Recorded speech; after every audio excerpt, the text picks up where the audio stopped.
Hey everyone, welcome once again to the podcast. Mike Claiborne here, along with my good friend Bob Ramsey, the voice of the St. Louis University Billikens. And Rammer, a lot of things have taken place since we had a chance to talk last, especially when it comes to the Billikens, their schedule, their health, and where do we go from here. So let's start with, first of all, the conference. The Atlantic 10 has decided they want to shorten up the season. Yeah, they're going to move things up an entire week, but not entirely. This is a bit of a Rubik's Cube trying to figure all these things out.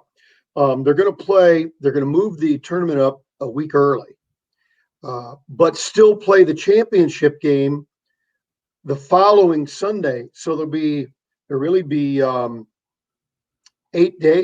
days from the end of the semifinal games to the championship game. That is the most easy part to understand because it's a CBS national television game on Selection Sunday. We get that. TV runs the show. So they couldn't change that. In fact, I'm told that the league tried to work with CBS and tried to figure a way to move it up, but everything was booked up and set for a long, long time.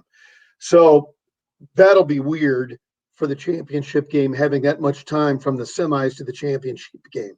The other thing is, one of the reasons they wanted to do that is there was some concern that if one of the teams in the conference tournament, let's say it's the quarters or the semis, had a positive test, through contact tracing, you could get shut down for a week. Shut the whole thing down, yeah. Even if you have negative tests, it's still a week, right? Even if your whole team tests negative, and most of the Billikens would, because most of the Billikens already had the virus, not all though, and that's the problem for SLU in particular. But for the league in general, they wanted to give a team the opportunity to have 7 days of negative tests, get into that conference championship game and move right onto the NCAA tournament and take the medical side, the medical concerns out of the equation. Then it just becomes a basketball decision. So between games, will they send everybody home? Will they stay at the venue and work from there and be quarantined for the most part? Or how's that going to work out? Yeah, everybody would go home because you'd be in Richmond. Here's the other thing they did is and you and I talked about this previously, but for those who don't know, the league took the conference tournament out of Brooklyn, put it in two different sites in Richmond at VCU and the University of Richmond. The up through the semifinals are still going to be at Richmond and VCU, but the championship game to be played 8 days later will be at Dayton. The reason they moved it to Dayton, how about that? The championship game will be at Dayton. The theory being whoever wins the championship game for sure is going. I know the league hopes that the loser goes as well. They can get on a bus and bus to Indianapolis. That makes sense. Yeah. Well, it's crazy. It's crazy, Mike. It is. I tip my cap for the creativity here, because they know that they're on borrowed time. The conference, the NCAA, everybody knows it. And they're trying to get as much in as they can because they can't afford to take another hit like they did last year with not having a tournament at all, which leads me to this. How much do you think the impact selection-wise might come into play for that other team? Let's say the loser, if they don't have what some would deem as many good games on the schedule that they had a chance to play. And I think St. Louis U was in a great situation here because they had some very good early wins against some good teams and stayed in some games against some good teams, that maybe that'll certainly help them consideration-wise if they don't have as many games played compared to some other teams who are vying for a spot. I would recommend to my Billikens and every other team in the league, if you want an at-large bid, you better win out. Yeah, good point. For instance, the Billikens playing at Dayton tonight as we visit on Friday at Dayton. That's been the rival. That has been the white whale that the Billikens have had trouble solving. We can get into the game itself in a little while. Then you got to go play at the top dog in the league at VCU. Then you get a home game. So you go 1-3 in your last three because there was a fourth game because of the change in the schedule that has been canceled. let me digress. Again, we see how all this Rubik's Cube ties together. There is a chance that a fourth game could be rescheduled at home on that last Sunday. Possible, not a guarantee. So worst case, you play 3 games. I don't feel comfortable turning it over to the selection committee with 1 and 2 in your final 3 games. Do you? No, not at all. And the same thing for Dayton. Yeah. Well, Dayton's going to struggle anyway because their record is not as good this year. For those who don't know, they lost great player Obi Toppin, and they've been good, and they are good, but they've had enough losses that their deal's sketchy. But going to play them there, then you go to play to VCU. VCU, they better not stumble along the way and lose to the Billikens and lose to somebody else. These teams all need to win. You know what's really, and it just goes in hand with everything else. Haven't taken the temperature of each team right now with so many stops and starts, throw in the injury. And oh, by the way, some of these kids may need to get their lessons as far as going to class or being. What are you speaking of? I don't understand that. That's one of the things that seems to get lost in this whole thing, where we don't even know what these guys are doing as far as a class is concerned, whether they're on campus or whether they're doing it virtual or whether they just giving up. Well, I'm not going to worry about it. So I think third choice is probably it. That's all right. I ain't going to worry. This year's a freebie. Exactly. Everything else has been, but there's no real continuity.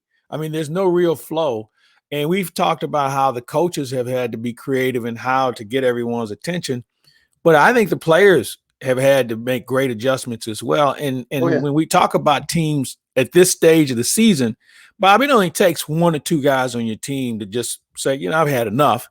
And all of a sudden it becomes contagious. And where you think you have a good run, you don't, because of the fact that some guys have already checked out, because it's just been too much between the pandemic, the stops and starts, between the classes or lack of.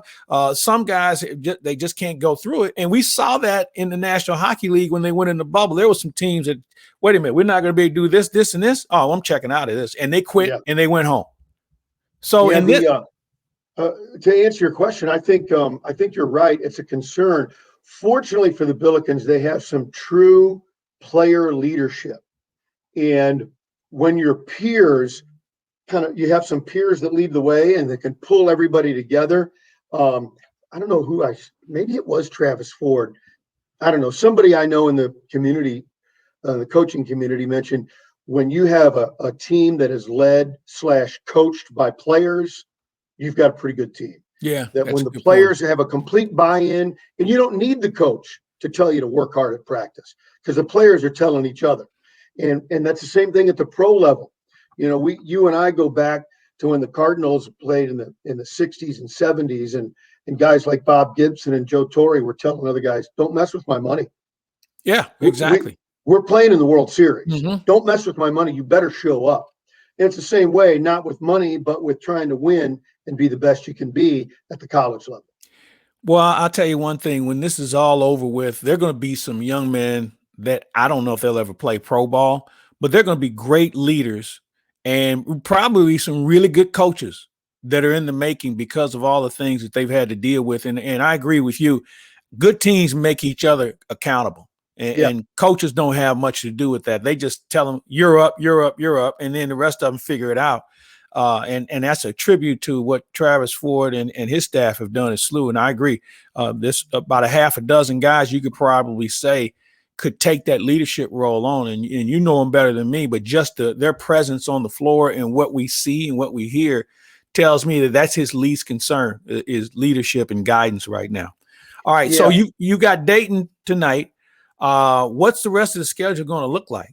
Well, then you go, and then you got VCU on the road. These back-to-back road games. When the schedule first came out months ago, and you saw it, and you said, okay, that's going to be tough. We know that. But you had all these other games to sort of build your resume and put the whole package together. The league's too tough. Nobody in any league runs the table, right? You just, it just doesn't work that way. So you got Dayton and VCU on the road back to back. And then a week from today, Richmond comes in. Richmond was the preseason favorite. They've been exposed a little bit. They're good, but the Billikens have beat them. But that's if you can win at least two of those three. Obviously, if you can win all three, it's great.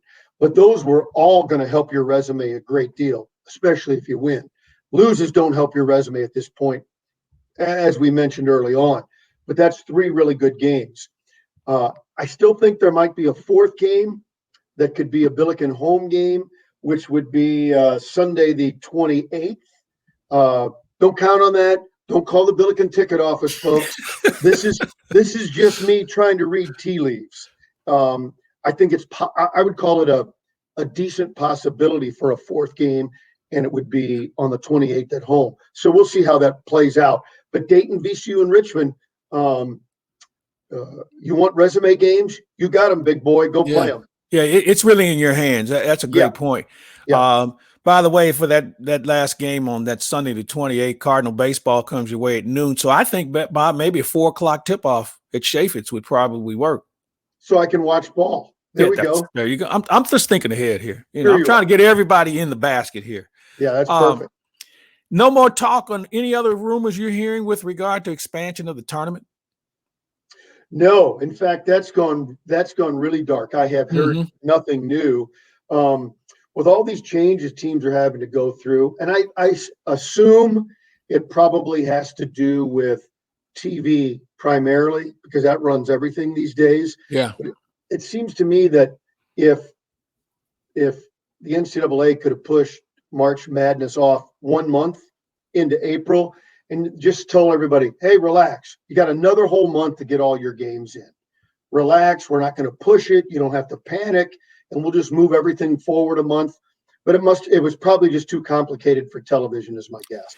I'm thinking with their golf commitment, probably had something to do with it because they'll be moving on the other side of the country. The Florida route, Florida circuit will start to take place, and they probably don't want to have anything run into the Masters. Yeah, that's probably right. Yeah, TV leads the way, and it's understandable, but it sure would have been a way to let everybody make up games and do what they need to do. On the other hand, though, to be fair, there are a decent percentage of teams that haven't missed very much. And so what are they going to do in that extra time? So maybe it is the right way. Hey, you played 18 games, you played 26 games. We'll just throw it all in a hat and let's see who comes out on top. Yeah, somebody's going to be mad one way or the other. So no doubt. It is what it is. Well, before you go on, same thing with seeding the Atlantic 10 tournament. The Billikens will have 10 games, 11 games in conference play, and some of them will have 17, 18. There had been released sort of a convoluted net rankings and winning percentages, and I think throw it all out the window. This is me speaking for me. I think the league will do what's best for the league to give the best teams the best opportunity to get at-large bids. That's not me being cynical. It's me trying to be sensible for the league. And you know what? In fairness, it's probably it is the right thing to do because when the league flourishes, everybody gets a piece of the action. And this is a league that's probably at a point where they're trying to continue to break through and have a true identity. So why not put your best teams in the best position? Absolutely right. One of the other things I saw where there was a coach that got fired earlier this week, and obviously he was a goner anyway. How many coaches do you think will get a second chance? Maybe a guy who's right on the cusp, but because of COVID and maybe his team got hit by it or whatever the case might be. You think we'll see a big turnover as far as coaches this offseason? Yeah, players and folks are especially players are getting kind of a free pass on the season. I think guys that are already on their athletic director's hit list will not get it. But I think coaches that have had a relationship and it's obvious that COVID protocols, the that those coaches may get a little bit of a reprieve, like the governor calling death row, at the last minute. On the other hand, another thing that could come into this, Mike, is if you're a head coach, maybe you're not on the hot seat, but it's feeling a little warm, and you can go to your AD and say, if you keep me, I know this player, this player, this player are going to come back. Because remember, this is a free year. Seniors that are seniors can be super seniors next year. And if you can go to your AD and say, hey, I've got these seniors coming back, give me another, let's hang in there with it. I think that's an argument that could pay off. Yeah. And, throw in the fact that this year wasn't attendance driven. So It's not like the fans are going to be like, oh, I'm not going to see that guy work or whatever. So yeah, it is a free year. And, but I think you make a good point about being able to convince that AD or that president, this is what's going to happen if I stay. And this is what I know is going to happen if I leave. So, the other hand, and this is, again, not to be overly cynical, but we know how the NCAA really feels about players. It's going to cause a mess with scholarships and the young men and women coming out now. And you've only got 13 scholarships. And if people stick around, where are these kids that, maybe they're not McDonald's All-American or an automatic that's going to jump onto somebody's program. But, you look at, a mediocre program in a mediocre league, but there aren't enough scholarships. In fact, look at the spring sports who already got, hey, don't worry about this, talking about last spring. Don't worry about that. You can come back. There is a logjam. There are not scholarships to be given. I know a young man that is going to play Division II ball, but his first year he has to go as a walk-on. They don't have this. They have too many players coming back that get that extra year, and they're just they're not funded enough that they can just make up scholarships. And you know what? Funding will even be more challenging because they haven't had much revenue rolling in. And if you're a Division II program, that doesn't share in big TV money or something along that line, it's really going to be hard. And I wish there was some middle ground, some points where these kids don't get shut out, but I kind of get the feeling somebody's going to end up with a bad smell in his pants. So I just hope they can figure it out. Yeah, I hope so. I guess, if there's a trickle down theory and maybe some of these players that really need the scholarship to go, maybe they can find Division IIs, Division IIIs, NAIAs, and find places to play.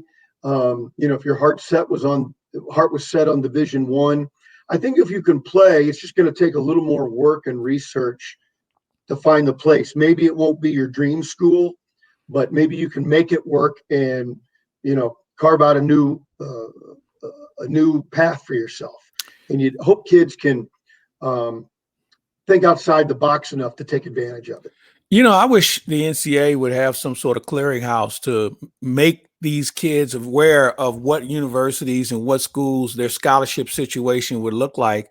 And as you mentioned, maybe it's a Division II situation, but at least they would have a better idea. Maybe they might be closer to home. Maybe they're further from home. Maybe they're chasing a girlfriend. Who knows? But if they had a list of schools and this is the scholarships that they have available, now they're not holding one for you, but you might want to inquire further. That would be something I think would be helpful. But, again, you mentioned the NCAA could give less than a tinker's damn about these kids. So I don't know who would put that together, but I think it would be a good step because we will have a collegiate anarchy when this is all over with. And if you don't think so, just watch.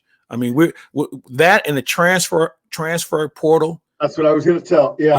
And granted, and I'm all for it, the transfer thing, because there's too many coaches that have screwed over kids for too long.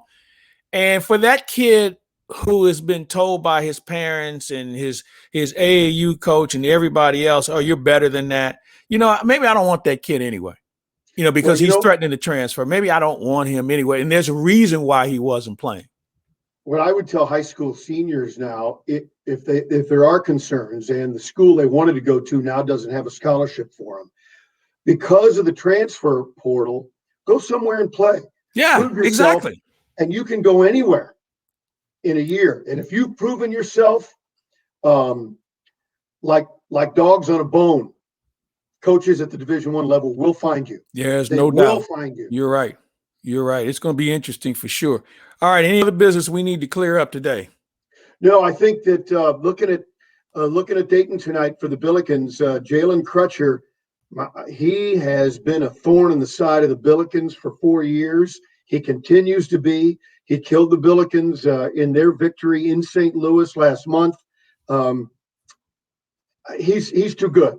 You can't stop him. But what you got to do is do a better job relative to how Dayton beat St. Louis first game off COVID. You got to get back to who you are. You got to out rebound them, and you got to defend the three. If you don't do those two things, you can beat Dayton at Dayton today. Well, and here's the other thing, and it's an age-old point. You can't let the other guys beat you.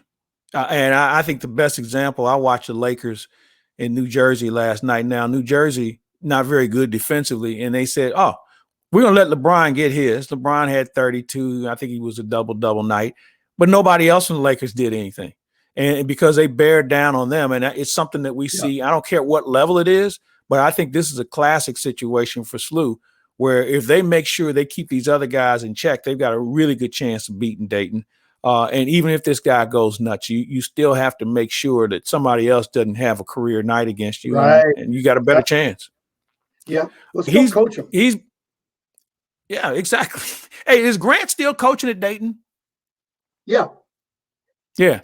What do you think of this conference as far as coaches are concerned? Because, we've seen Travis build this program. Anthony Grant's been in a couple of places, and he's done a nice job in some places. What are some of the other coaches who have caught your eye? Well, the guy that Mark Schmidt up at St. Bonaventure, how he gets anybody to go there, much less year after year, really good players. I'm not taking a shot. It's only in New York. The campus is quaint. Let me throw that out there. It's quaint. It's really in the middle of nowhere. You're in between Buffalo and Pittsburgh, and you can't get there from here, and it's you can't get there from anywhere. And for him to constantly be in the conference chase year after year after year, Coach Schmidt is really, really good. And guy down at Davidson's done a nice job for decades. So yeah, they're good coaches. Chris Mooney at Richmond is a terrific young coach. Those are the guys that I really admire. All right, sounds good. Well, listen, have fun tonight, and have fun next week as well, and we'll figure this thing out. It should be a good, interesting run. We touched on it earlier. It's in the Billikens' hands. They decide their own fate here, and winning out is something that's not impossible for them. By the time we talk next week, after the Billikens have played Dayton and VCU, we'll know what the heck is going on. We really will. He's Bob Ramsey, the Hall of Famer. I'm Mike Claiborne. We thank you for watching and listening, and we'll be back with you guys next week to talk a little bit more Billiken hoops right here on ClaibsOnline.com. Okie dokie.